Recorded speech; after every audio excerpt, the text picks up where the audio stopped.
Gunline. We got a fire mission coming down. I'm your host, Lopez, and you're listening to the On the Gunline podcast special Shoot the Shit with L. Hunt and possible guest later on if he decides to be able to come in.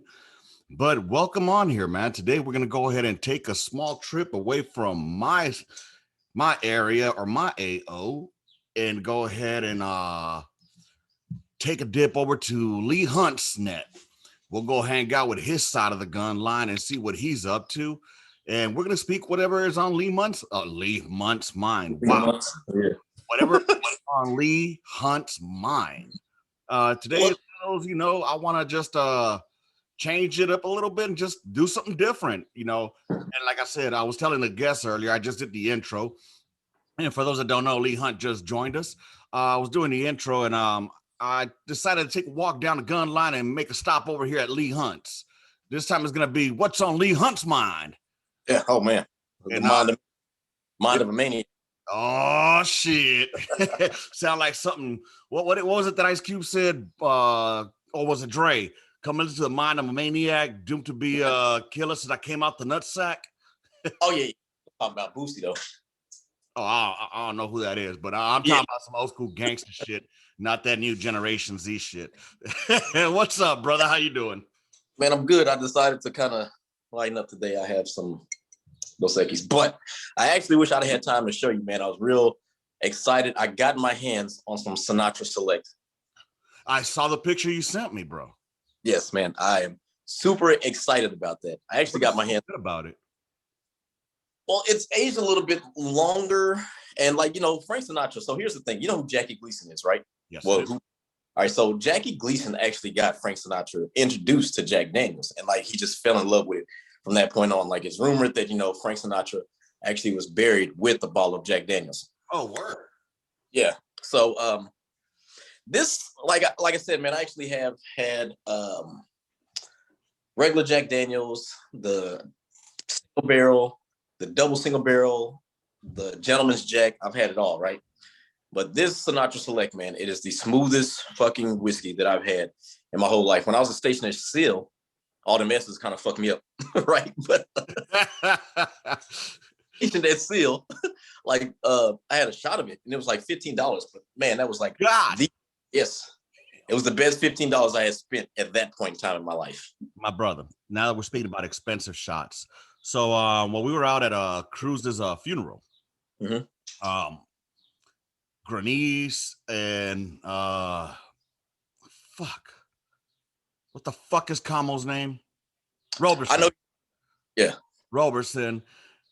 These motherfuckers want to go all, I'm rich, bitch. They was about to buy a motherfucking shot. Well, not a shot, but a drink that costs like $50 or something, $60. I don't drink. I haven't had a drop of liquor in 2 years, going on 3 years in August. But I was about to be like, hey, you know what? You got to let me take a sip of that shit. Because I want to know what the fuck a $60, $70, $80 sip of fucking whatever they were drinking tastes like. It had angel nut in it. Bro, I don't know what the fuck. That shit better cure cancer. It's something. Because the way I see it, brother, I'm not a connoisseur whatsoever. When I did, one time running around here, what the fuck is going on here? Hey, make sure you got your papers. Bro, I just had a fucking LA flashback, dog. I saw the motherfucking reflection. I'm like, oh shit, I started feeling like I did something wrong. We talked about this, them jump out boys that they had in the 90s. What? Them jump out boys that they had. It was a clique of gang task force that Cali had. That was called the crash unit, bro. Yeah. It was like them jump out boys. Whatever you want to call them, motherfuckers. Bro, one time we're coming back from a fucking a junkyard, man. Me and a couple of homeboys. We're coming back from the junkyard, getting some parts from a fucking car, dude, for a car that we were working on. And so we parked in front of my homeboy Junior's house. And it was me, Junior, his brother, my brother Ed, a couple of us cats outside, just coming out from the junkyard, looking a little bit dirty, you know what I'm saying? Bald-headed Mexican, a little bit on the baggy side, creased up pants, you know what I'm saying? and we see this fucking car, bro, roll by, just start mad dogging us. And for y'all new school cats to know what mad dogging is, like, you know, I guess y'all call it mean mugging or some shit. They like looking at us, you know? So we turn around because they're rolling all slow on Main Street. We were on 88th and Main. If y'all don't know about South Central, y'all don't know, but in South Central LA, y'all know 88th and Main. Anyway, so we're rolling right. We're sitting right there getting our fucking tools, bro. This car's just rolling really fucking slow. So we looking at them like, what motherfuckers? Fuck y'all fools. And anyways, so they kept on because they were looking at us hard, bro. So I guess they busted a bitch on fucking Main Street up the road, came back around on 88th, made a left turn coming towards us all fast, man. So we grab all the fucking tools that we had in our hands and we raised up like, what's up, motherfuckers? Bro, I'm shit you not. Motherfuckers drop the visor. All you hear is, motherfuckers come out, guns drawn. Get the fuck down. Get the fuck down. Like, oh, fuck. Like, we did something wrong. You know what I'm saying? Yeah. 12 rolled upon y'all ass. Bro, then my homeboy fucking Looney, well, I mean, my friend Nelson, you know, he wasn't doing anything wrong. He starts running away like, fuck that. I ain't about to get caught up by these Bro, this motherfucker grabbed him, wrapped him up, bam, slammed the shit out of him on the hood of his car, man. Fuck it, dude. We're like, what the fuck did we do, man? You know, anyways, that was just a quick story of my youth. I was about a good 17, 18 years old around that time. Good old cops. Sorry, I don't know. Man. That flashback came from that car. You were telling me about the Gentleman Jack, though, man. I'm sorry. Yeah. I went No, so yeah, it's just like, matter of fact, one second, I'll get a couple of my bottles real quick because I wanted to explain it, right? Yeah. Go ahead and get it. Meanwhile, while he gets that, I do want to take y'all, give y'all a quick chance to go ahead and smash that like button, that subscribe button, whether you're listening to it on the podcast or on the fucking YouTube. Make sure y'all subscribe, like. It helps the algorithm. Drop a like, a dislike, comment. And if you want to be a fucking guest, y'all hit me up on the gunline at gmail.com. I saw you, I liked it, and I told you, man, just hit me up on the gunline at gmail.com and I'll get you on the schedule. I don't know who you are, and I don't care if I know you or don't know you. It'll be a great time to get to know each other. Everybody has a story. Let's hear it. You know, and if you got some counterpoints for me, bring them on, baby. Bring them on. All right, baby. Back to I'm great in bed. What the fuck? Who the fuck? It says on your shirt, I'm great in bed. Oh, yeah. It says I can sleep for hours. There's so many racial jokes there right now, but let's go ahead. So, that was like regular Jack Daniels, right? So here is one of my bottles, empty bottles of single barrel. This was actually pretty dope too.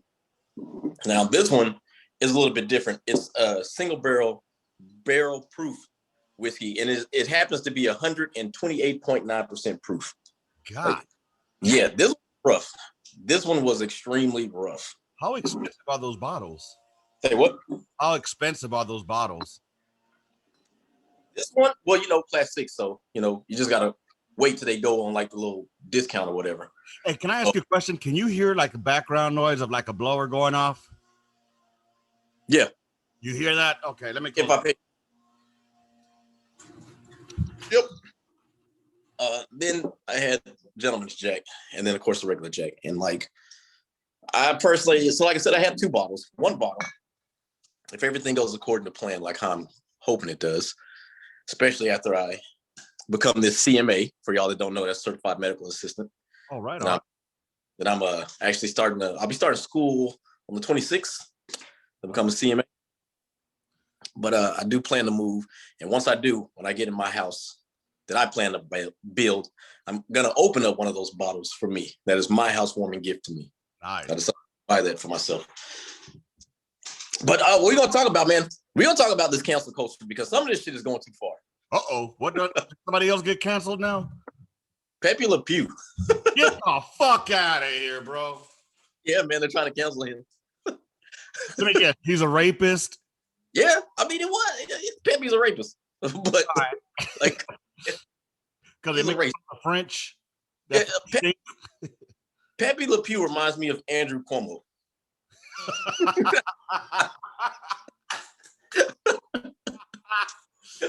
Dude, that's fucking awesome. Oh, God. You know, I didn't even give a shit when they were talking shit about fucking Speedy Gonzalez. I didn't give a shit about fucking fucking, Slowpoke Rodriguez, who's his fucking slow cousin. That motherfucker a gangster too, cause that motherfucker like, I got a gun. And blows motherfucker. Anyway, but what is okay? I heard some shit about fucking Dr. Seuss. Don't know what's going on there. Don't really care. I'm still gonna read Dr. Seuss to my kids. I don't care. And then now I heard something about Generation Z wanting to cancel Eminem. Yeah, good luck with that. People been trying to do that for years. Like, it's not gonna happen. No. And then so now the new one, I guess, is Pepe Le fucking Pew. Pepe That Le Pew. motherfucker was funny, man. If it taught you anything, was to be persistent, never give up. I don't know, man. Listen, Pepe was a rapist. He was a predator. But at the same time, like, okay, people, I got it. Y'all are making us liberals look bad. Stop the fucking nonsense. Stop it. Yeah, dude. When is it too far? Where's the line drawn? We try to tell people it's a fucking slippery fucking slope. Once it sets a precedent, it just comes on down. It is. There's no telling what else is going to be canceled. I'm pretty sure, like, I might be canceled soon. Fuck it. Man, why do you think the podcast will never have any real fucking what are they called? Sponsors. Ain't nobody linked up with this guy right here with the dumb shit I say. Because you're misogynist and you talk about women in PT. Which we have an update on that? No, we don't have an update. I think we talked about this. Like, you said like something about like how, if they can't do this, then they don't need to be in okay, fine.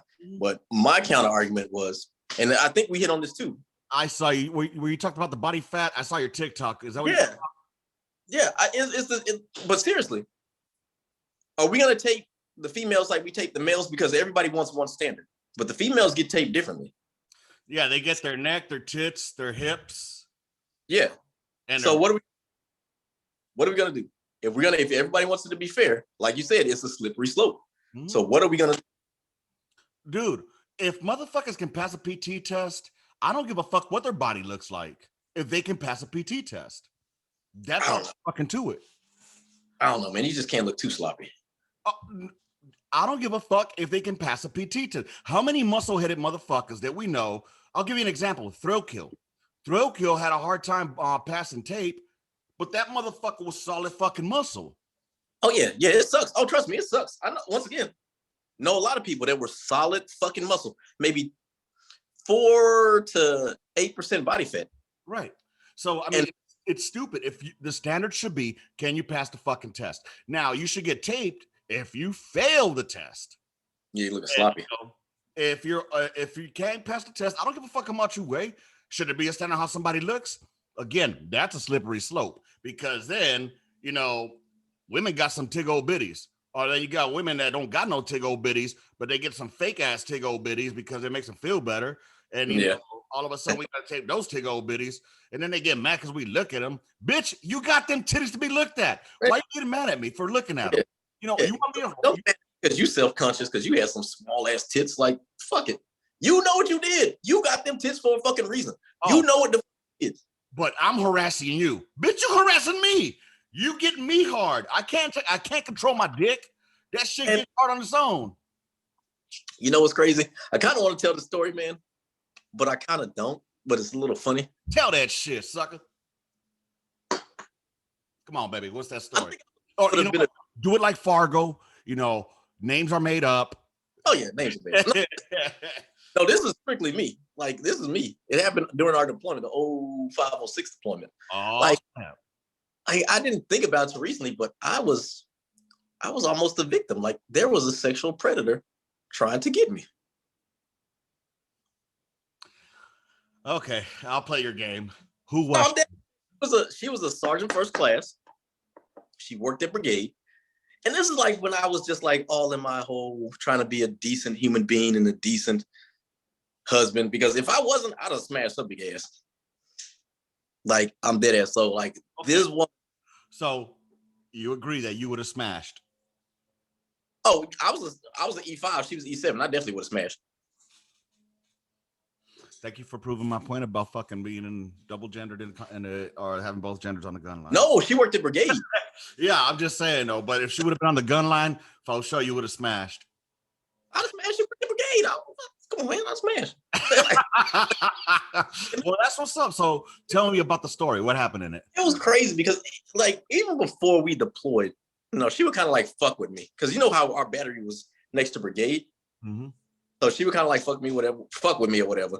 And then like I would see her out every once in a while when I went to the club. I was still single. I'd kind of see her out and about or whatever. And like there's this one weird time where we had to do prosperity guard. Remember that shit? God damn, yeah. Yeah, man. Guard. So fucking, I'm just minding my own business. This is back when I was, trying to get my waves on. At the front door, right? You got to check people in and shit. So I'm just minding my business, brushing my hair. And all of a sudden, it's like, I feel this warm breath on the back of my neck, just breathing hard on my shit. And she's like, "You brushing your hair, huh?" And I turned around, she's like biting her lip, and I'm like, "Oh yeah," you scared the shit out of me. You know what I'm saying? Like, it was just like real weird. I'm like, "You're making me feel uncomfortable. Oh, I need to Me Too it up." Hashtag. So let me ask you: is the only reason? Let's be real. Don't give me that whole "I was on a good husband" tip. Is the reason you didn't smash because she was a bit probably on the heavy side? Was she a little bit precious? No. The only reason I didn't smash for real, legit, is because I was trying to be a good husband. Like I'm dead ass. I had just got married. I was like, you know what? I just wanted to be. We know. Yeah, we know. But I wanted to be. But like, hey, trust me. Falling on in, I'm smashing. And like I said, she saw her first class. She lived right at Prosperity. I could guarantee I could have got her to start just like sending me all type of shit. Mm-hmm. Guarantee you could have had her see. And actually ran into her again. We deployed again on our second deployment, but you weren't with us. Mm-mm. And she had seen me and my now ex at town together because my ex wound up coming to the fob that we were at or whatever. And so she wound up seeing me with my ex at we were at like, it was either lunch or dinner, child, or whatever. And it was like awkward. And I was like, la la la. I didn't smash though, but I probably should have smashed her ass. You should have. You know what? Hindsight is 20/20, and it's better to regret something you did than regret something you didn't do. No. But with that being said, cancel fucking culture. Pepe Le fucking Pew. When did this come out, bro? I seen it last night, man. Actually, I seen it last night. I reshared it. They're wanting to cancel Pepe Le Pew, man. Ooh, I mean, who is it? Like, is there a specific fucking celebrity that's behind this shit? No, it's no Alyssa Milano that's in behind it. She's not in behind it. Her or Rose McGowan, they're not in behind it. I mean, I'm surprised PETA is not going on it because, we're appropriating an animal. And well, here's I said, man, like some of that stuff was kind of like, damn, Pepe, like the motherfucker said, no, chill the fuck out. And I got it. It's a cartoon. I got it. It's a cartoon. I got it. It's a cartoon. Semicolon, however, comma.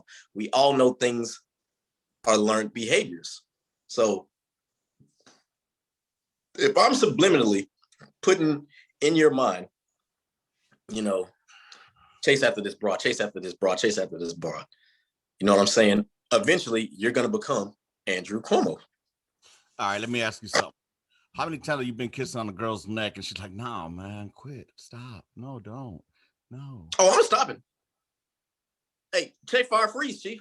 Check fire freeze. You got okay, so you pump the brakes a little bit, you just slow down, and then you start kissing again, and you gotta tell me. No, I'm done. Hey, right hand, I'm fucking done. Once you say no, is that now, or I'm talking about before? Before? No. Before when?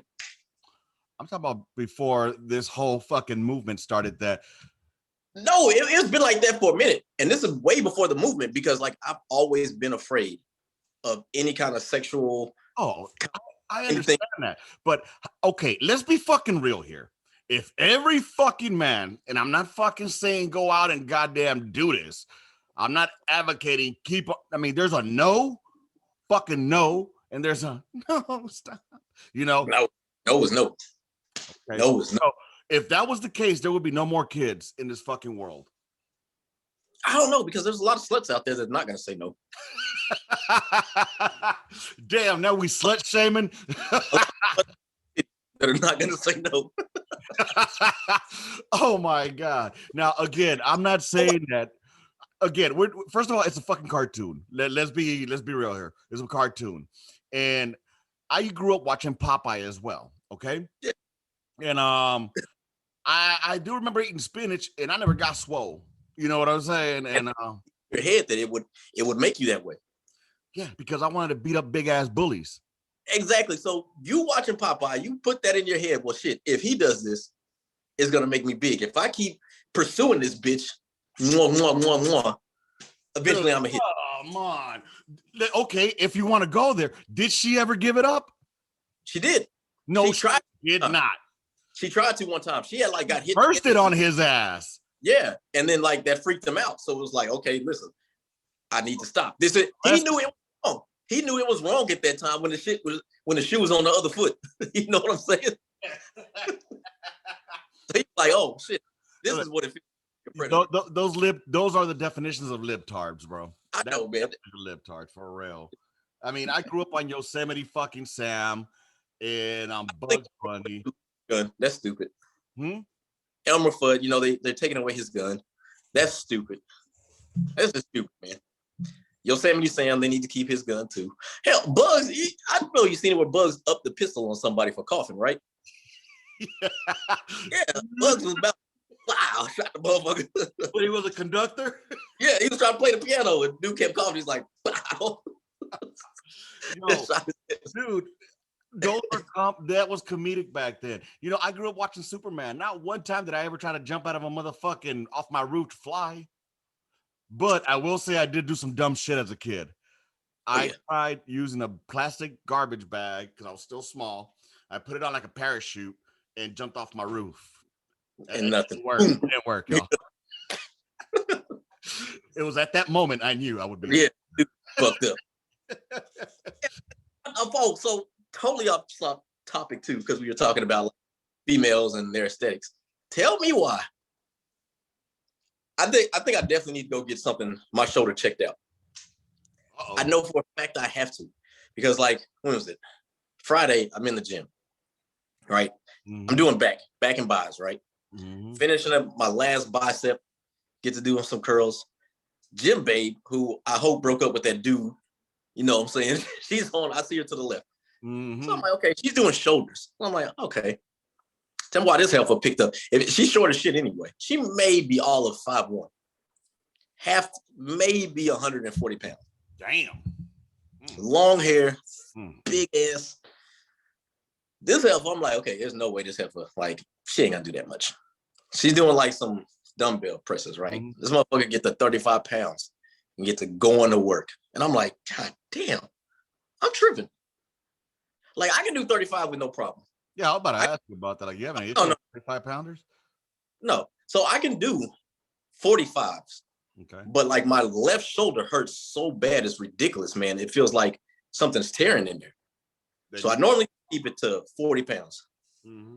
But I'm like, nah, man, I can't let this heifer. I was like, I'm just going to have to go ahead and tighten up next time I do shoulders when she's around. Maybe even push it to 50. Well, you know what, dude? What it could be, honestly, on the real side, you should go get that shit checked out, because you probably lifted it wrong technique or something, and fucked up your rotator cuff, whatever the fuck that's called. And you can. So four muscles. It's four muscles that actually make up the rotator cuff. All right. Well, whatever. Look, motherfucker. I'm speaking as an idiot on a gun line, not as a goddamn tech. What is it called? Those physical training motherfuckers. I actually thought it was just one muscle, but it's actually four muscles that make up. Okay, I didn't even know they were muscles. I thought it was like a bone in a socket. It sounded like a cuff, so that's what I'm thinking. Yeah, that's what I thought it was for the longest too. But it's your supraspinator, infraspinator. Educated me all of a sudden trying to teach you some shit. Yeah, then make it up. Dude. So all I'm saying is, dude, that you should get that checked out. But homegirl, she sounded kind of sexy, man. Yeah, man. Like, I'm trying to sneak another picture, but I can't be too like creepy about it. You go ahead and try to justify not Pepe Le being right when talking shit about Pepe Le Pew, and then you're being creeper sneaking pictures of another person. When I go get my cigarettes. Yeah, I know, man. Right? Just like that. I got it from Pepe Le Pew. Like, that's where I blame it from. Being a creep like Pepe. So yeah, man, real awkward. I don't know why Oh, Danny didn't have his damn squares anyway. I'll be right back. Gotta get my cigarettes. I can't find my. Oh, there they are. Yeah, they're probably right there. Nope, they're not. They're empty packs. I'll be right back. Motherfucker. Oh man. Yeah. So yeah, sorry about that. Like I said, y'all. I don't know what the hell Danny was thinking, leaving the shit like that. I kind of need to leave myself. Probably get another Dos Equis, but just gonna make it work for right now. Oh, if anybody's listening to this or whatever, or y'all have anything, drop a line. Let us know what your favorite drink is or whatever, and what you would recommend. Like that'd be dope. Like anything but tequila. I don't see how people drink that shit. Y'all are fucking. I'm back. So let me tell you a story. So my daughter plays soccer. All right. Sophie? Everybody that thinks I'm a misogynistic asshole. I have 2 girls. All right. A soon-to-be 11-year-old and a soon-to-be 9-year-old. And I have a little boy. Just turned 6. Nice. And, I tell my girls they can do whatever the fuck they want. All right. You know, I tell my girls they can do whatever the fuck they want. I fucking push them to do the best at whatever they can. With that said, my daughter's been playing soccer now since she was 6. And I've always taught her to be physical. You know what I'm saying? I told her, I'm gonna go fuck if he's a little boy. You run his ass over. You understand? And she's been playing physical for a while now. But now they're gump because she's got a little bit she's a little, how can I put this? She's very aggressive on the field. So she was running with this other boy and kind of checked him, you know, not shoulder checked him, but I told her lean in, you know, and fucking, you know, kind of like, you could do that shit. You know what I'm saying? Yeah. I thought you could. Apparently you can't. She got in trouble for that shit, dog. And then some punk ass fucking dad was like, she's gonna end up hurting someone. I'm like, dude, they'll be all right. And if she does, it's a contact fucking sport anyway. Yeah. You know what I'm saying? You want your kid to be safe, go play tennis. Yeah. You know what I'm saying? Go play badminton or teach them to play fucking chess, okay? Oh, the frisbee golf. I hear it's fun, but yeah, dude, it's a contact sport. It's not as much contact as like hockey or fucking or football. You know what I'm saying? But there is contact involved. But don't get mad because my little girl just fucking ran over your little boy. You know what I'm saying? Have him drink some milk. He'll be all right. You know what? Because when I coached one year, a co-ed fucking team, and I told the boys, hey, those girls, you don't back off. Do not back off. You fucking use your body. Your body, dude. And it's not like they're hitting them or nothing. So, you know what I'm saying? They're not using their fists to hit them or anything. My daughter's coach was telling the new kids on the team because he makes them go 1v1, you know, to like a one-on-one fucking with the soccer ball. Yeah. The coach tells the kid that's going up against Emily next, like, hey, use your body. Because I guarantee you, she's gonna use her. He calls her the brawler, bro. Yeah, of course. Like, yeah. So yesterday she got in trouble. She got her first little butt chewing from the ref, I guess you could say. It was kind of humbling, kind of a proud dad moment. I just had to throw that out there, you know. Fuck that ref. I'm proud of my daughter. Man. Hell yeah, fuck it. I would be too. Like, she's not afraid to get aggressive. Exactly. She's gonna need that anyway. She's gonna need that aggressive competitiveness when she gets older. And she's gonna parlay that into a scholarship. Yep. And I mean, honestly, she wants to quit already. She doesn't want to play anymore because they make her run too much. But I ain't letting her quit. I might be a toxic fucking father because I won't let her quit. No, I'm not. I'd be like, listen, Emily, your dad don't like to run, but he did it. You know what I'm saying? For real. You know, I made it happen. Dude, I knew what I was getting. No, and what pisses me off is I had to pay for this girl to play this goddamn sport. I told her from the beginning, you know, hey, do you want to play? They're bringing soccer back. Do you want to play? And she's like, yes. And I was like, all right, good to go. So that means I got to go buy her new cleats, new shin guards, pay for the season. And then all of a sudden she wants to tell me she quit. No, honey, you're crazy. You'll quit after the season if you want to. Yeah, I told her, you know what? You want to quit? You can quit after the season. And then I told her, you quit. I'm also taking away your fucking iPad and your laptop and your phone. Oh, yeah, that changed That changed the game in a heartbeat. Like, no, you're not gonna grow up to be one of these little fat fucking kids that just don't do shit, bro. Mm-hmm. I can get out and see what that sun like. Goddamn right. Kids be turning yellow nowadays and they ain't even Asian. Jaundice. Oh boy. Oh, did I say something wrong there? Whoops. No. Got canceled for, man. Like he was like apparently like I've seen the books or the drawings that he did. So like all the favorite, we're just circling back around to this. So your favorite Cat in the Hat, the Lawrence, whoever the fuck here's a who, all them shits, they're not the ones getting canceled. It's books that people don't even really know about. Mm-hmm. They were depicting like Asians and black people in zoos. Damn.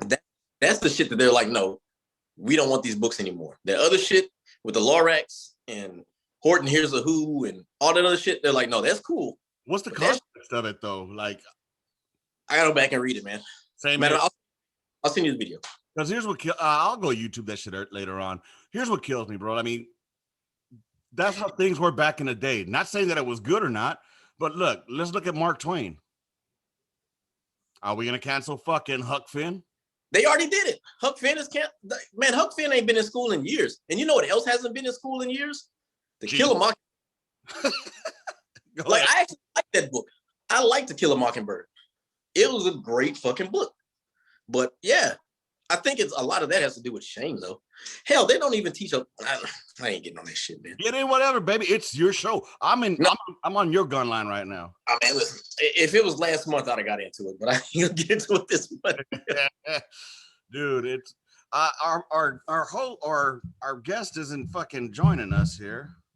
He hasn't responded, so if he does, it'll be a fucking triple drop weekend because I'm dropping this regardless if he joins us or not. I'm enjoying this convo too much. I'm gonna be the next motherfucking Joe Rogan, Chief. I'm dropping this on Monday.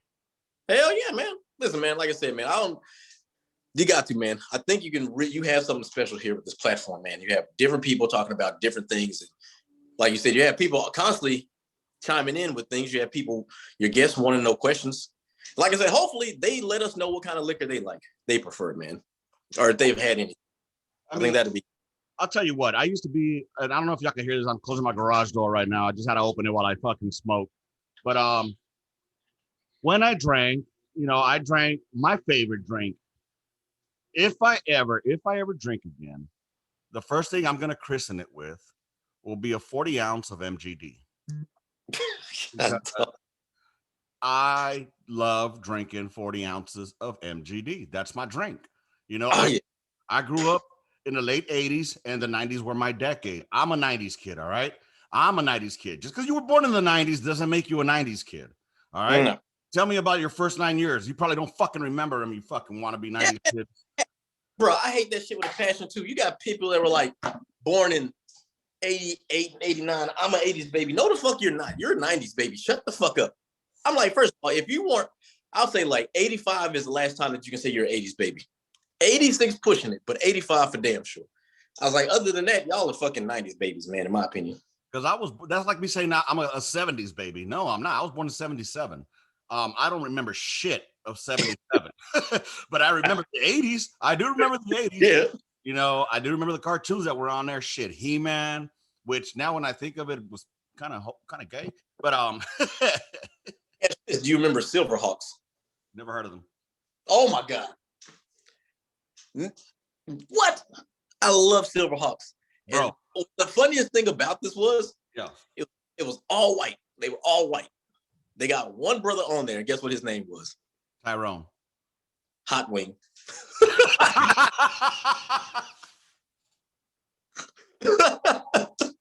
I can't make this shit up, man. I'm dead ass. Wow. One brother, his name was Hot Wing. Dude, what the fuck?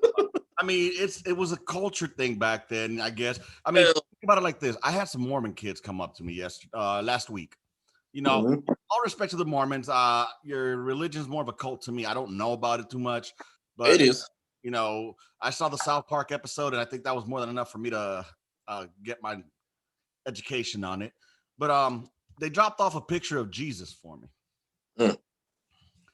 And no, Jesus was not black. All right. But Jesus was not this either. All right. Yeah, That ain't Jesus. All right. yeah. You might have tanned him a little bit, but that ain't him. Jesus looked like an Arab. All right. That's what he looked like. Because he's from the Middle East. He's out from Israel. All right. He if you look at the Israelis of back in those days, they didn't have blonde hair or blue eyes, Chief. Yeah, I know this. Everybody knows that. And he wasn't from motherfucking Zimbabwe either. All right.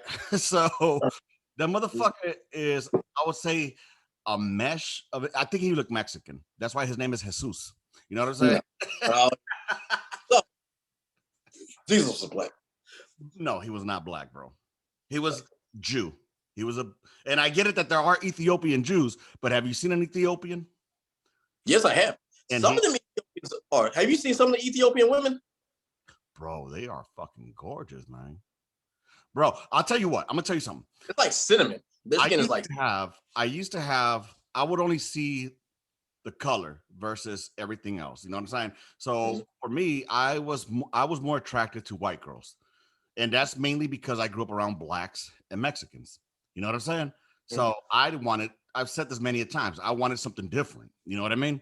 And the only time I saw white people was at school or on TV. You know, and or the police. And so yeah, you know, when I started seeing white girl, like, creamy. And don't get me wrong, I love some like northern white women, Minnesota, Wisconsin. Love that white skin. Woo. Oh yeah. Oh. Pasty. Oh, I dig it. I dig it. Well, But let me start. Somebody be like, "Oh, you don't like white women." That's not what I'm saying. Oh no. Nobody's saying that. People, I guarantee you, people gonna be like, "Hunt, you fucking racist piece of shit. What's wrong with pasty looking white women?" Nothing. It's called Nothing. preference. It's preference. No. But now, Listen. but here's the thing: as I've gotten older now, I'm starting like there was only one black girl that I liked as my teenage years. Her name was Aziza. Fucking gorgeous. Oh my god, that name fit for her. It was beautiful. And but then as I've gotten older, like I used to like watching like Gabrielle Union. Shit, so many black women out there that You better say Nia Long. I have to find out who she is. She played in Friday. Oh yes. So you know, I stopped just looking at the initial reaction of the skin color, and it wasn't because I'm racist, because I hate everybody equally. So, and if I was racist, that means I'm racist against my own people. That's just my preference. You know, I've had been with black women. You know, hey, at the end of the day, once the lights are off, all the same color, chief. And but I digress if I'm even using that correctly. I've started looking at the whole woman now. Now, the one thing that will turn me off is everybody knows his toes. You got some ugly ass toes. I don't know what race you is. But what I have noticed, some white women kind of look like they smell like dog pee or cat. Oh man. Just by looking at her, you're just looking like, damn, bitch, did she even shower today? Smell like bologna? I ain't gonna lie, man. Like that same day that I was talking about Jim Bay with the 35-pound weights, like I just so happened, I really was like, it was one of the mornings I didn't want to get out of the bed, but I forced myself to get out of the bed and go to and I just so happened to forget to slap some deodorant on. And I'm like, fuck. I'm like, how am I gonna show up to the gym smelling like Swamp Thing and shit? But at the same time, that makes you smell manly. You know what I'm saying? Like at the end of my workout anyway, so it could have passed off as, damn, this motherfucker really got it in. You know what I mean?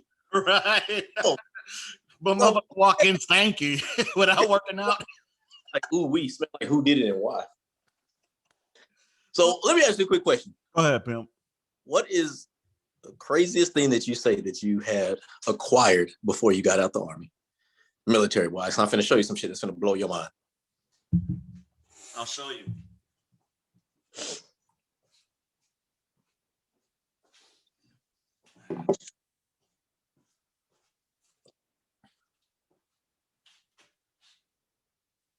Like, what? What is that? Are you serious? A bell rammer? Yep.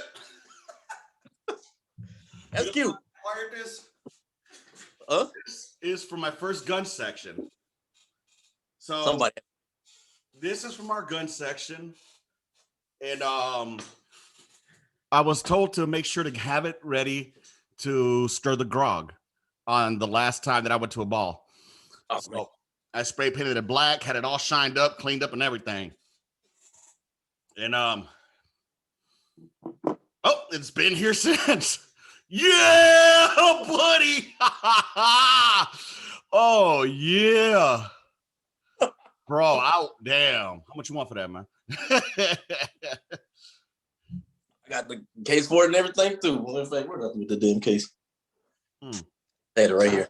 Yeah, you're about to pop up at our door and shit. Oh, man, I found this. Exactly, right? I found it. Yeah, I'm sure that it's been over fucking 15 years since that bell rammer's gone. You know what I'm saying? Man, and then on top of that, like, this Joker is brand spanking new. Wow. Dude, all we need now is to somehow get a motherfucking 119er hitched up to the back of the car. Fuck that, a Pack 75. Okay. But yeah, man, that's like, I'm proud of this.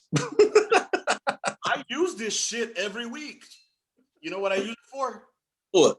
Picket pounding? Huh? Picket pounding? Kind of. When my trash can gets too high. Too many leaves inside that I need to get smashed down. Bam, that bitch is heavy. So it works fine, bro. Matter of fact, all your listeners, man, you can tell us what is the one thing that you found before you got out that you're proud of. Let us know over here on the gun line. Bro, I'll tell you one thing that I found. I didn't find it, but it was brought over to my house, and I don't know what happened to it afterwards. Our good old late friend McConnell, after he went through some shit, anyways, him and Amber were living at my first wife's house after I had moved out, or while I was in Korea or some shit. Anyway, this motherfucker, he brought in a RPG simulator. God, dog. RPG simulator, the one that they use for like Op 4 during training. Like, nope. Take that shit out my motherfucking house. That is no, cause that shit looks too motherfucking real. You know, that shit look real. He just them jump out boys. I think, well, so far I know that Carter has like probably the most dopest thing, one of the most dopest things. And like, I'm surprised he got this shit. The Saddam Hussein head? Yes, because they were all on their ass about that time about war trophies this and war trophies that. So I was like, this motherfucker literally got this shit. Literally got this shit. Like, that shit is fucking crazy. Yeah, put it in the Connex and fucking. What I hate is that they painted it on it and all that shit, dude. Like, why would you do that, man? That's fucking. I never know he painted it. Oh, like the eyes were painted red and shit like that. Like, dude, why would you fucking do that, man? So let it run. Should just let it like it was. Like, God, that shit. Right. What ton of fucking. The only memorabilia that I have are my war trophy from Afghanistan, I guess you could call it, is my D30 fucking shell that I have back there, the gray one. Then I have a shell here from 119er that killed 3 motherfucking Talibanese out there in Afghanistan. So I got that, you know, and then that's about it, bro. And then my coins and shit like that. Oh, yeah. I do got a trophy from basic training, though. Oh, that's nice. You got a participation trophy from basic? I took the streamer, bro. My platoon won the fucking hand grenade. So I had to grab that shit. I got to take something from this motherfucking experience. God damn it. That's what I'm talking about. Damn, I'm just fucking living up the hype here of the stereotypes of fucking of Latinos and shit. Or please don't call me Latinx. Oh my God. Yeah, you're a Latinx. I saw that shit on. Gotta get with you offline about this shit too, man. Because something pissed me off. I think we may have talked about this, where people were like, they weren't trying to acknowledge everybody's culture. I haven't talked with you about that, huh? Yeah, hey, you're probably sure. You're probably picking up what I'm putting down. Kind of, sort of, but not really. Yeah, if it's what you think, come on, it's me. So you probably should know. I acknowledge everybody's culture and hit them all. No, it's not you. It's certain people was trying to not acknowledge other people's whole genealogy. Oh, okay. Cool. Yeah. Yeah, fuck them. Yeah. Fuck them. I know. Shit. I know one of the topics. let's get off the race bullshit. It's so hacky. It's like all the fucking time. Let's see what else is there going on in the world aside from fucking Pepe Le Pew, dude. I mean, that one is still bugging me, Yeah, you gonna get your Biden book soon. bro. That Biden bucks is going to fucking pay off the rest of my car. Yeah, It'll be done, and then the rest of that's left over of that, I'm gonna save it, and I hope a lot of you guys out there, when you get this money, you put some into the stock market and invest. Don't be one of those get rich quick motherfuckers. Look into something that's gonna make you money in in the the long. in the long term for your children. You know, like for example, I bought into COP, which is Conical Phillip. That's obviously all. And I bought into them at $50 a share. And now the bitch is up at $58 a share. Oof. So, just buy. It's going to go up and down. Don't get scared when it goes below what you put in because it's going to bounce back up, especially oil. It's going to bounce. Yeah. But motherfuckers out there, I've been looking at, people, they're selling off all their shit because they get scared they're going to lose money. Yeah, it happens. It's a risk. And this, by the way, I'm not a financial advisor. This is not any kind of fucking advice whatsoever. Whatever you do on your own. But, find something to invest in, something you believe in, and roll with it, man. And if you see that maybe you got to do your due diligence. And I don't know how I'm turning into this financial show all of a sudden, but bro, like for example, there's this one stock I've been looking at called GEVO, and I bought in at the dip at like $6 or $7, and I think I bought at 650 or something like that, and it's up like 765, so up a buck on it. And is it going to go down? Yes, it fluctuates up and down, but they're about fucking clean energy. You know what I'm saying? So you got to look into the future. You know what I'm saying? Clean energy. That's a dirty word here in Texas. Not really. I mean, energy is energy. But it's clean energy. Yeah, but is it going to happen anytime soon? It's so dirty. Depends. Yeah. Come on, man. Listen, I'm all for clean energy. I believe. You take your liberal ass to California, all right? Because the moment that you lost your motherfucking Texas card was fucking buying pellet grill. Yeah, it's coming in Friday, and I'm firing that bad boy up, man. I'm not doing that shit, man. Like, I'm too old for that shit. I don't got patience for that. Hold on. And then what was it that you said that you did not like? Did you say you did not like Whataburger? Is that what you said? No. It wasn't Whataburger. What was it? All I know, even my old lady was like, "You, sir, need to get out of here." HEB and Buc-ee's are both overrated. First of all, Dr. Pepper is horrible. Dr. Pepper tastes like sewage water. All right, you know what? Go drink your Coke because you need to be more white, I guess, or less. A caramel macchiato. I don't even know what the fuck that drink is, but it sounds like some Starbucks shit. Yeah. You go to Starbucks. You should know what this is. Yeah, exactly. You a Starbuckista too. Negative, Chief. I do, first of all, Dunkin' Donuts. All right. I am not going to pay that much money for a motherfucking Starbucks. I'm sorry. Second of all, if there's a Starbucks, a Dunkin' Donuts, and a Green Beans next to each other, I'm going Green Beans. Yeah, Green Bean. I'm just saying. But yeah, I don't think that they're overrated. They're just Texan. It's overrated, man. It's Texan. HEB is so fucking rated. You know what's overrated? Fucking Odessa and Friday Night Lights. Odessa is overrated as fuck. You couldn't pay me to move back to Odessa. Like, no. You could never pay me enough to move back to Odessa. I would never move back there. Now, the football, I don't know, man. That gets serious. Motherfuckers be wanting to fight over that shit. Jason Permian, motherfuckers be wanting to fight over that shit. Motherfuckers legit have season tickets to these goddamn high school games, man. They do. They take their football seriously out here. Yeah, man. I mean, that high school football is more important to them than fucking going to church on Sunday. Yeah, especially Odessa Permian, that rivalry right there, boy. Mm-hmm. Now, me, on the other hand, I don't really care about that. I'm trying to get into college football. And this is for crews only, is I started following, and I know it's the Vols. And, just because, in memory of Cruz, I said go Vols. That was his big thing. So, Yeah. Go Vols. So I made a decision that go Vols. And so, Go you, man. yep, I'll see them every fucking raggedy ass season that they have, I guess. Speaking of which, what do you think about, like, we're supposed to be reaching herd immunity this year, right? There's something else we'll talk about, this whole vaccine shit, if you don't mind. I don't even know. This, okay. All this shit So should have been done last year.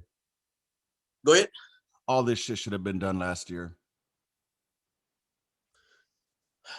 Go ahead. I'll say this, man. As of Friday, when I checked Friday, I gotta wait. I'm gonna check it again Monday.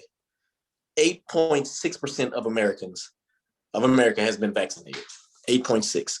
Now, the last time I did it, like, I had my whole chart up when it was like only 6%, which came out to 26 million and some change Americans that have gotten vaccinated. But now it's like 8% of.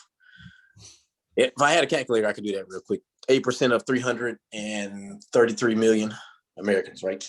So they're saying that, like, we could reach herd immunity by, I think, this summer. But if we're gonna do that, idiots like Greg Abbott and this idiot in Mississippi don't need to rescind the mask mandate right now. Why? I believe personally, once we reach a 33% and greater vaccination in America, that's the time to start loosening stuff up.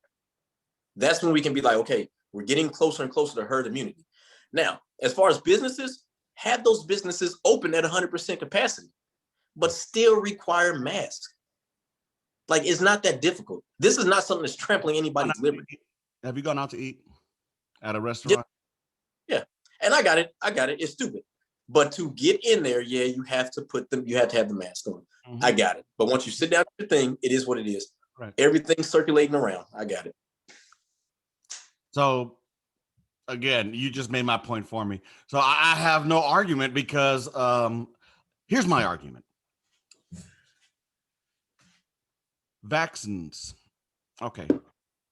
How is our body going to build an immunity to the next wave of shit when we keep fucking making vaccinations for these things? All it's going to do is give you another strain.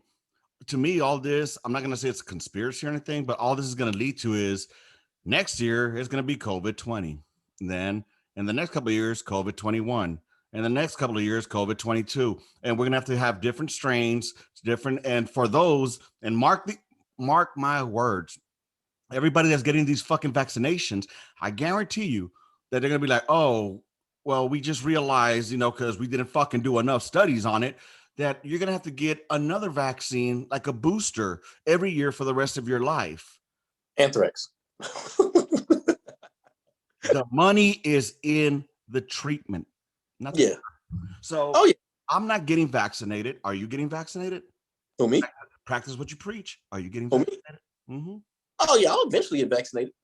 I'm not going to get I think my old lady went and got vaccinated. She didn't even tell me because she knew that I would fucking be like, what? Look, man, you want to get vaccinated? It's America. You do what you want to fucking do. You know what I'm saying? Yeah. Well, it's not against the law. Don't force me to do it. Am I going to be walking around Texas with my mask off? You fucking right. Because if I'm 6 feet away from you, I have no reason to have a mask on. But it's called common fucking sense, people. If I'm in a place where I know that I might be a little bit packed up like sardines, I'll slap a mask on. All right? Just to avoid the criticisms of the Karens out there. I don't care. If I get sick, okay, I'll be all right. And if I don't be all right, I die. The end. You know what I'm saying? One less motherfucking person on the highway to hold up traffic. It is what it is. Think about it like this, man. It's weeding. I keep saying this. It's Earth trying to weed out the 7 billion people on its fucking world. And vaccinate the old, the weak, the ones that need it. Sure, vaccinate them. But what? Go ahead. You're giving me that look. What? Yeah, well, see, this is what I don't understand. You're saying do this for those that are in need, right? Vaccinate the ones that are in need, right? Yeah, they're the ones that want to keep living on longer. Go ahead. But you agree that you should help out the needy, right? I agree that if somebody who's old as fuck wants to get it, go ahead and grab it. But you would agree that they're vulnerable and they're in need. Yeah, sure. Okay. I mean, if they believe, but I mean, how many? Again, I'm gonna go back to this. We focus on the deaths, but what about the survival rate? What's the survival rate, Hunt? Oh no, the survival rate is pretty high. Would you say the survival rate outweighs the mortality rate, the death rate? Yeah. So would you say about maybe 99 out of 100 people would survive if they got the Rona? I would say out of 100, I would say 30 would die. So I say it'd be about 70%. Yeah, I'd give it about a 70. It may be higher, but I'd say it's about 70%. That's probably if they're like 80 years old or higher. Yeah, but here's something else that we don't understand is the long-term effects that happen on the body from having this. Or their vaccines. Listen, I agree. I think that vaccine was rushed. I think all three of them. I think Pfizer's, Moderna's, and Johnson & Johnson's vaccines were rushed. How do you find a vaccine? I think we touched on this last time. How can you how do you come up with a vaccine pretty much in the scheme of things overnight for this fucking out of the blue fucking disease? But AIDS been out for almost 40 fucking years and ain't got no vaccine for that shit. I know, man. Well, here's the deal. Anything that has an H in front of it, there's no cure for it. If the disease has an H in front of it, if the It's not pathology. The pathogen has an H in front of it. There is no cure for it. Now, if it has anything else in front of it, there is a cure for it. That makes sense? Herpes. There's no cure for herpes. There's no cure for HIV. There's no cure for hepatitis. There's a cure for chlamydia. There's a cure for gonorrhea. There's a cure for syphilis. They have all these cures out there, but there's no cure for anything that has an H in front of it. Human papillomavirus. They have a vaccine. There's no cure for it. Isn't that what a cure is? No. Yeah. No, you're vaccinated against it. And even that means it's the vaccination suppresses it. Let's put it that way. We'll put it that way. It will suppress it from actually, passing on that. Yeah, you're right. A vaccine will stop it from you actually getting but there's no bam cure. It killed it. You're moving forward. I'm sure that there are cures for all these diseases, but there's just no money to be made out of it. So they're like, there will never be money to made out of a cure. Yep. There's only money out of pain and suffering. Yep. My God, man. Dude, this has been a good one so far. I don't even know how long we've been on here, but I'm enjoying this shit. I was almost going to go live. And, just last time I went live, bro, I went out for an hour. Didn't even fucking feel like it, man. It was pretty good. Pretty good time. I didn't even notice you said, what's up? That's when Miller was like, what's up, Hunt? And I was like, what's up, Tomato? All right, I see how it is. Snuck in here. Yeah. But yeah, dude, what else has been going on in the mind of Lee Hunt? I mean, that's it. Like I said, I'm trying to get my mind ready to do the certified medical assistance program coming up, which I'm real stoked about that. And I can't wait to move from Texas, man. There's nothing like, here's the deal, man. Here's the deal. I don't feel like Texas is right for me. I only came back to Texas for one reason. I only came back to this shithole city for one reason. I don't have that reason to live here no more. Like, I'm not happy here. Like, I'm going to go somewhere. I'm moving up north, one state up north to Oklahoma. That's where my goal is to move. Like, I was happy in Oklahoma. I plan to move back to Oklahoma. Did you know Oklahoma is a completely red state, by the way? Yeah, so is Texas. Did you know that every county in Oklahoma voted red? Yeah. I know. I lived in Oklahoma for what 6-7 years, I think. No, 5 years. Yeah, I know. Oklahoma's cool, man. I mean, but we've spoken offline, and you have good reasoning to be going out that way too. So, and believe you me, if I was to go to if I was to move out of this place to a different state, it would definitely be somewhere up north, with the Utah, Wyoming. Colorado's too expensive. It's beautiful, but too fucking expensive, bro. And in the South Dakota area, just because I want to be away from everybody. Yeah, dude. Yeah. I mean, you know the good thing about Oklahoma is You know the good thing about Oklahoma is it's Yeah. a constitutional carry state. It's a what? It's a constitutional carry state. Oh, okay. That's it. You don't have to go through no, like here, you got to go through class and pay your $80 and then get licensed. No, as long as if you were male of age, especially if you're military retired, boom, you can have that thing on you. You know what I don't get? They say shall not be infringed, right? But you still have to pay to have your right. Oh, not only that, but like let's say you were convicted of a felony, you can never fucking own a weapon. Isn't that infringing on my right? It is. And you know what? That's a good thing to challenge. Yeah, I'm not going to. That's a good thing. Hey, it is you're right. Because everybody interprets everything to the letter. In the original Constitution, it didn't say if you're a felon, then you can't. It says shall not be infringed. Mm-hmm. But you just infringed it. You disproportionately disenfranchised me because of something. You know what fucked me up was the fact that I was able to join the military, fire M16, a 240, I'm sorry, 240 Bravo, 249, chief of fucking Paladin, chief of fucking 119er, work with fucking explosives, be in charge of other fucking soldiers. And when I get out and I try to go buy a gun in the great state of Texas, and they do my check, they're like, nope, because of something that happened back in 1990 fucking 7. It bites me in the ass. And it's like, are you fucking kidding me? The Army was able to look over it. Hell yeah. And I was obviously pretty good with my fucking weapon, and I didn't shoot anybody that didn't deserve to be shot. Didn't shoot anybody in the face. 2 times. Nah, but I mean, but I'm just saying, like, you know, and it pisses me off that they can do that, you know. I thought it was shall not be infringed. But then you have, and you know, here's another one that pisses me off. The right to vote. You know, you're not supposed to, that's another right that we have.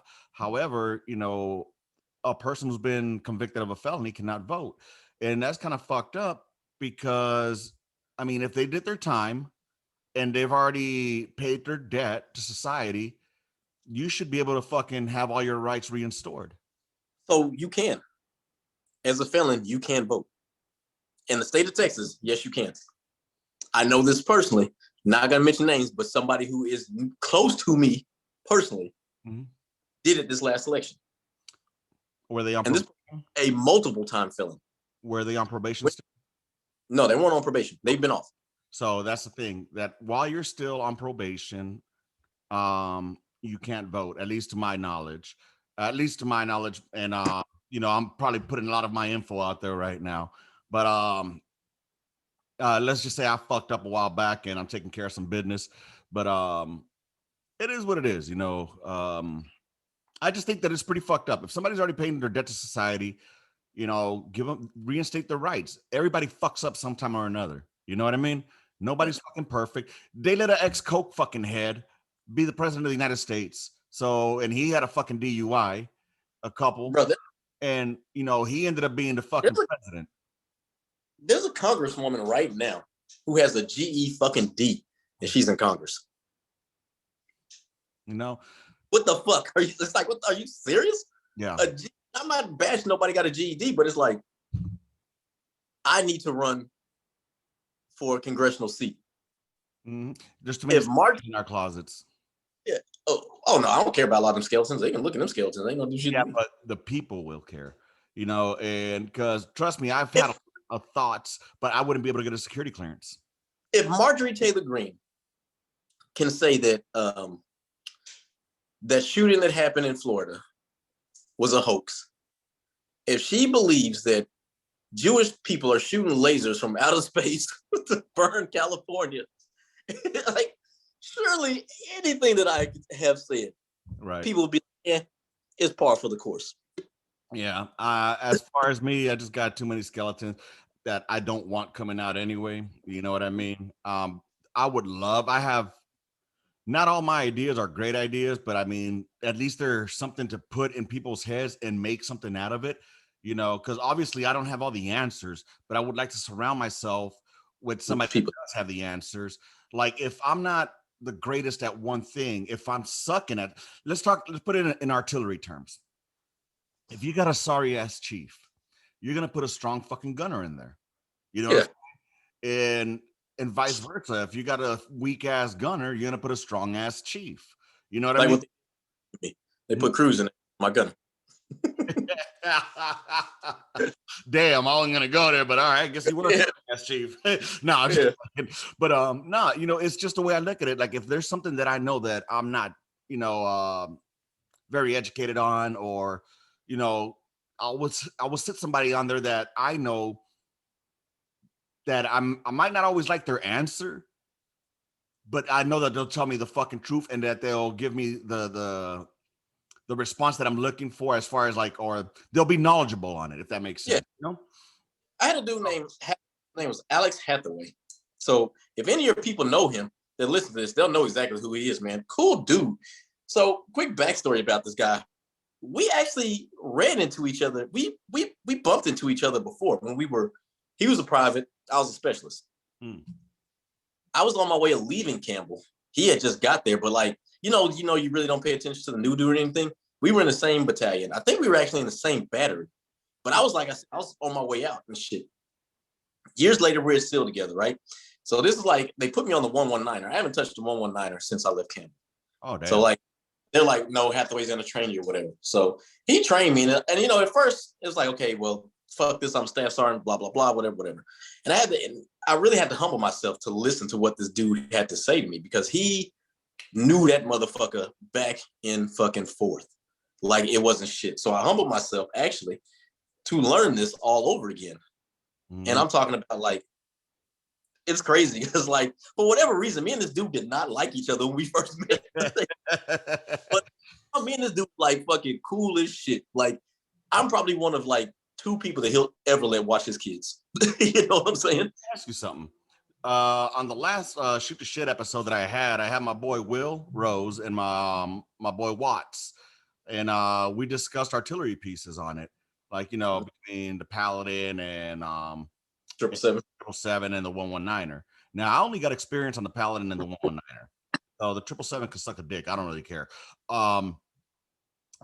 But to me, I didn't know artillery until I got to the 119er, because what I knew in the Paladin was Lake Keep Backlit area. What is it? Lake Keep Backlit Action Command with intolerance, no warning messages. You know what I'm saying? And then my fucking gunner has to verify me. That's ass backwards. You know, so but again, that's just the system how it was. And luckily I had a good chief in Korea who taught me, you know what I'm saying? And I'm not throwing shade on Sergeant Taylor, my first chief, because honestly, we did a couple of field problems. Well, we would get a totally different mission. Yeah, we once we got to that 1 month field problem, artillery was done. All right, now we're going to fucking convoy fucking lanes. So no shade on him whatsoever. You know, I did learn some, you know, like when he says punch 3200 again, punch 3200 again, or else you're going to get hit with an antenna on the head. And there's a reason behind it. I didn't know about it, but I learned it. You know, I learned some. But when I got to Korea, that's where I really learned it. And like you said, it's humbling when you get taught by someone lower ranked than you. For example, when I got there, my chief, Sergeant Aguayo, was like, hey, Lopez, go initiate the gun. Roger, chief. But I don't know. Oh, go initialize. That's what he said. Go initialize the gun. I'm like, I don't know how to do that. And he said, all right, no problem, specialist. PFC DOS, come here. Show Specialist Lopez how to initialize. Yeah. Oh, yeah, it is. But see, me and Hathaway, we were both staff sergeants. Oh, okay. And so, yeah, it was just humbling to be like, I have to like humble myself so I'm not an asshole and be willing to let this person teach me. Right. Something I knew that, but I hadn't even touched this piece in years. Man, it got to the point to where like, I was so proficient at it. When we did our certification, it was different. How like in a normal unit, you would do your certification, right? So when we did our certification, because we were instructors, we had to do it for the Mike Golf, the first sergeant, and the BC. Okay. Yeah. And what it was like, so you just have you and you have your assistant. And so what would happen is like, I would have to, break down the breech, and I would have to pick up every part and say, okay, this is the helical compression spring. And like literally, because you would just think, oh, take the spring or whatever. No, man, they want to be like, oh, this is a helical compression spring. This is the name. It's not a spring. It's a helical compression spring. Right. So you had to break shit down like that with these people. Man, it got to the point to where it was like, the last time I actually had to certify, the BC looked at my first art and he said, why are we wasting our time here? And they just walked off. And Mike Goff was like, all right, Hunt, you good? I mean, yeah, it becomes so repetitious. Now, artillery is a perishable trait. If you're off of the line on a TDA, say drill, recruiting, you best humble yourself and get back on there because a lot of shit has changed since you were last on there. You know what I mean? So, like I said, dude, I'm telling you, when I got to 277 in Colorado, I was happy as a fucking... I'm not going to say that because it'll get me canceled, but I was happy as someone with a bag full of Richards. You know what I'm saying? And next thing I know, because I thought it was still mechanized. And to me, Paladin, Top Gun, baby, I know my shit on the Paladin. You know what I'm saying? I'm like, I'm the shit on it. I taught fucking E5 to certify in 1 week. That's how fucking proficient I am on my motherfucking gun. Bro, why did I go 277 FA Facebook page?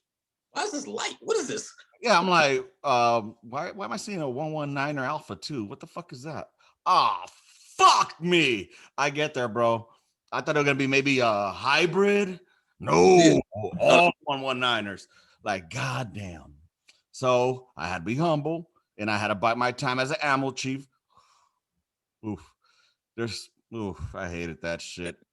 But that is the real artillery, is light artillery, man. I don't care what anybody says. Like the Paladin, that's cool if you want to be lazy. Got it. And I'm not shitting on the Paladin guys. There are some dope ass Paladin chiefs that will make that motherfucker sing. You know what I'm saying? But that light artillery, that is where you make your money. And like 777, I got it. But the 119er, that is it. And the old school guys, they'll talk about the 198. And they're like, I had to be a man to get on that 198. Yeah, okay, but man, that 119er, that motherfucker can do some things, boy. I remember in Korea, my first song would be like, look at Lopez making that motherfucker dance. Lopez a gunslinger. Look at that Paladin just dancing. Because I was good at my shit, bro. I really was. And no bullshit, I was good. Not to toot my own horn, toot toot, but I was fucking good on that bitch. But trust me, it was humbling when I got to motherfucking Korea. To Fort Carson, and I've said this many a times. When I'm out there and I'm looking at these fucking azimuth markers, and I'm like, wait a minute, the gun's supposed to be pointing at 3,200. Why is this azimuth marker 3,200 all the way over here? I had no fucking idea why the azimuth marker was over there until I went, I had to fucking humble myself. And, because I was like, hey, why is the tube, if it's pointing at 3,200, why is this azimuth marker over here at 3,200 and then that was 6,400? And then they were like, oh, no, that's the actual azimuth, for the outer traverse. Yeah. Oh, now it makes sense. And then, why do we have these canisters with high-low on it? And shit, like shit like that. I did not know, and I picked up on it though. Now, was I the best on it? Absolutely not.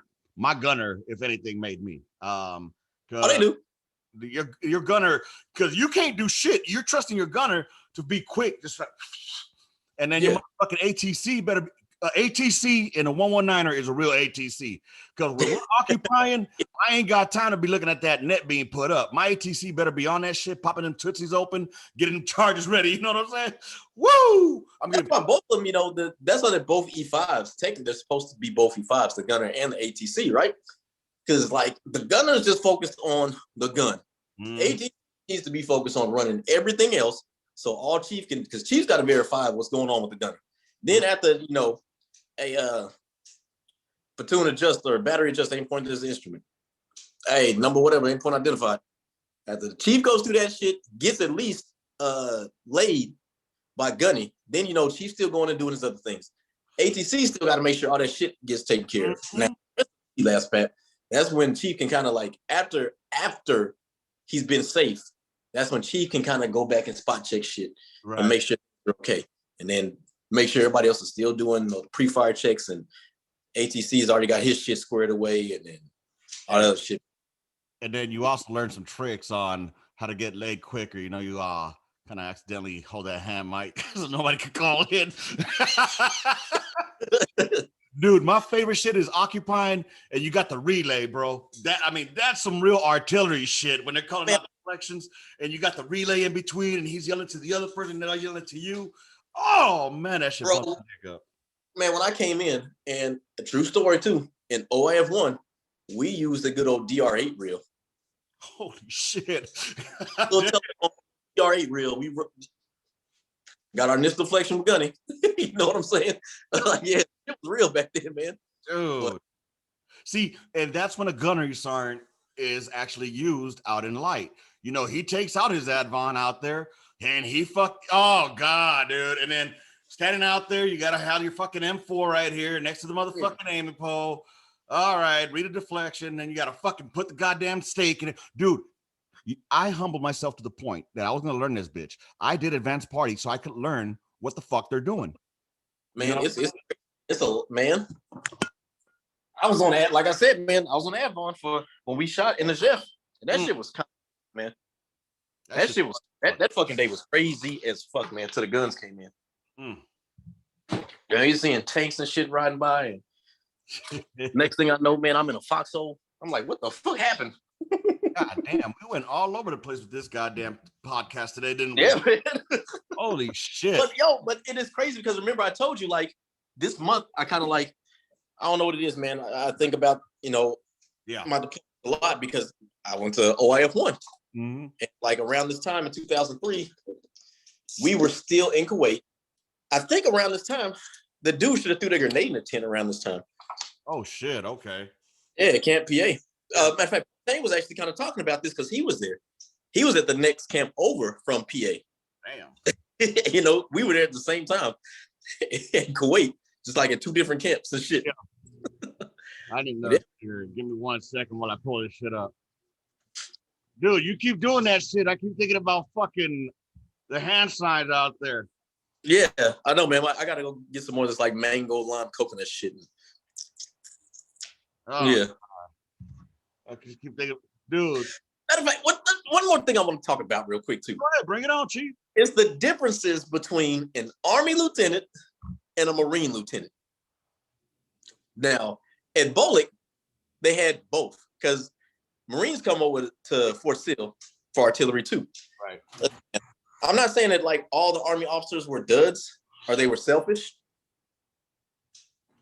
By far, because there were some go-getters. There was a lot of go-getters, but there was some that were like still lazy and still, I'm an officer. And you'd be like, hey, listen, we're getting ready to leave the firing point. I need people to start packing up, cleaning up and whatever. Got to police this area. And then you have motherfuckers just like, la, la, la, la, la, somebody else to do this. Man, the Marines, every cycle that I had when I was an instructor, when I say, hey, I need some people to go take the trash over here or do this, or I was like, all right, I need a couple of people. Every fucking Marine, every one of them fucking Marine lieutenants will get off their ass and hurry up and run over. Hey, Chief, what do you need? Damn. Never once did one of them Marines sit down. Everybody was, all right, Chief, what do you need? Okay. All them other, and I told them about that shit all the time too. I was like, damn, man. I was like, damn, Army. I was like, why the hell these Marines just rushing to do shit and y'all just sitting back? Like, y'all too good for it. Mm-hmm. And I'm telling you, man, it got to the point where motherfuckers would try to fight to get on my gun. When we were doing rotations, we did our Red Leg War. Yeah. Had 2 119ers, a 777, and a Paladin. And so, like, you know, they would go through and rotate or whatever from all the guns. So obviously, you know, we had 2 of the 119ers and the Paladin and the 777. But the people that were on the 119ers, they would try to get there first to get to my section. And not like the other dude's section. I was like, man, we're gonna have fun. Y'all gonna learn some shit, but we're gonna have fun. Yeah, man. I mean, that's the whole thing about artillery. You know, you're gonna work hard, but you're gonna play hard too. But you're gonna work hard. That's no ifs, ands, or buts. You're gonna work your ass off out there. And it's sad. I mean, like you said, there are some fucking LTs out there that I respect highly, you know, and they're the ones that make a career out of it, and they kick ass. They're the ones that care. Yeah. And then you have the others that are, I don't know. I mean, that we're just mildly retarded, and I had no business being on the gun line in the first place. But I I know, think it's the self-entitlement thing. A lot of them are self-entitled, especially I'd say about 80% of the West Pointers. They are so self-entitled. yeah, I'm West Point. I'm blah blah. My dad, my uncle, my wife's father. right. Like my left nut, bitch. I don't care. Fuck you. I think I can count on my hands. I know of two West Pointers that come to mind that were fucking outstanding fucking officers, bro. Like I loved working for them. One of them was Captain Martin. I'm sure he's a colonel by now. And then there was, what was the other one? They're just very fucking few, dude. And then you get the JROTC ones. Yeah, they're a lot cooler, because, but I don't know. They didn't. Captain Sanders Solo was cool. Captain Sanders Solo was really cool. That was our PL over there. It's not all West Pointers. It's just some that are just like A majority yo, of them. take that shit down, guy. Okay, here, take that shit down, Lieutenant. Ain't nobody trying to. Get off your high horse, because you're gonna get that one smoke that's gonna put you in your motherfucking place, Yeah, or that one first sergeant. man. I had right before I got out, and they made me a platoon sergeant. Right, spring break. So I was like, and this is when they were finna go to Poland. And they like divided up, like, okay, well, everybody can't go on spring break at one time. So I was like, hey, listen. So my first time, I was like, first sergeant, this is when I need to take my spring break. My kids are going to be out for spring break. I would like to spend spring break with them. First sergeant was like, it's too easy. Like, you ain't saying but a word. Take your time. First sergeant Moriarty, dope ass first sergeant. This motherfucker didn't. He was like, listen, if your kids got some shit going on, you going. You not finna make no bullshit excuse. He's like, you are not going to stop a show if you are not here. He's like, I'm finna go see my kids. So you damn sure finna go see your kids at their school events. You know what I'm saying? But I got back the next week and my PL was like, he was like, oh my God, thank God you're back. He was like, I can't do both jobs. Like, trying to yell. I'm like, well, shit. And it's crazy because we bumped heads one time and it was tiny. And my first sergeant had told me, he was like, if your PL ain't listening to you, go fucking home. I was like, say less, first sergeant. I'll see you tomorrow. I hate to say this, and if there's any officers out there, please, I'd love to have you on here, give your perspective on NCOs, on the artillery side, because on the artillery side is different than on any other fucking branch, but we had one LT that we made him cry, like literally, we made him cry out there. I'm not gonna throw his name out, huh? Little ball dude with glasses. Yeah. But he wasn't. It wasn't in your unit. It was in my unit. And because I know Becerra scared the fucking shit. You remember Becerra? Mm-hmm. Becerra scared the shit out of this one lieutenant. It made him go to parade rest. What the fuck? Yeah, like the dude was scared. He was like, Roger Sergeant. Ah, dude. Becerra was like, dude. He's like, LT. I'm just playing with you, Dude, no, this LT that we had, he was good. He was a cool guy. However, he reminded me of Milhouse from fucking from The Simpsons. Oh my God. What he looked like. And the thing is that got us to bumping heads was that he would try to go directly to the Joes, and he wouldn't stay in his lane. You know what I'm saying? Yeah. So we had to put him inside the motherfucking office one time after one of our convoys, and like, sir, check this out. You chose your MOS. I mean, you chose your career path. You wanted to be an officer. Go do the paperwork. Go do your con ops. Go do your fucking plan of routes and all that shit. You go do your PowerPoints. But when it comes to the training of my soldiers or our soldiers, that's our lane. You got a problem with one of the chiefs, go talk to Smoke. Smoke pounds, first arm pounds, and then we all got together and put that LT. He was crying because he kept saying, "Oh, y'all don't like me. Y'all like the other LT y'all had before me." Yeah, we did, because he knew how to stay in his fucking lane. You know what I'm saying? He knew how to listen to his NCOs. I'm not saying listen to what we're saying to do, but he would listen to the advice that we provide. You know what I'm saying? I'm not saying that we outrank him, but we have more experience for a fucking reason. Yeah. So yeah, he would listen. I'm pretty sure he would listen and then make a determination based off of what he wanted to do. Right. The guidance that y'all had, well, not guidance, but it's like a symbiotic relationship, especially with like Smoke and the LT. Yes. Like, and that's what I think a lot of them young lieutenants don't understand that no one is questioning them. We understand that you are the platoon leader. Mm-hmm. We understand that, right? No one's questioning that. But I think a lot of them don't understand that, like, the experience that comes with being a platoon sergeant, the years that come with it, from doing things from that private, from that advon, to ATC, to gunner, to chief, then platoon sergeant, gunnery sergeant, all that knowledge that comes with it. Now, I don't think that, it's right for the NCOs to challenge a motherfucker every fucking day, every step. I don't think that NCOs should do that. But if there's something that's critical, you'd be like, hey, LT, you might need to think about this right here, because that's going to get somebody hurt. Nothing wrong with that whatsoever. Nothing at all. I mean, and like you said, it's all about tact and how you do it as well, but some lieutenants just had no business being out there. And I get it that some get commissioned for a different branch and then they come to the field artillery because they got to check blocks and shit, or they got to be on a wait list to go to their real MOS, but it's just different, man. The different mentality that we have. And I think I would put it akin to like going from the Gunline MOS to 13 Bravo, 13 Delta, or 13 series, and then going to a 42 Alpha job, because you're bringing a whole different fucking level of respect and discipline to, or even aviation, where who are you talking to like that? Are you out of your motherfucking mind? You know what I mean? It's just so they're relaxed.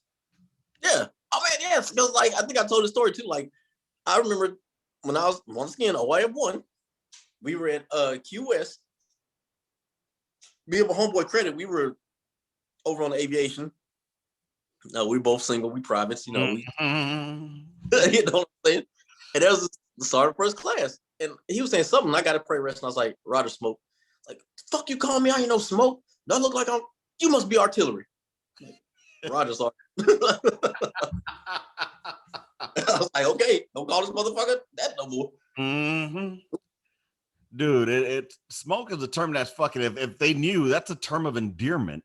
That doesn't come easy, That's as a 13 Bravo, that's what you want to be when you're a fucking E1, or Mosquito Wing. You want to fucking be Smoke, man, because Smoke is God, And then my first platoon sergeant that I ever had was Smoke Norwood.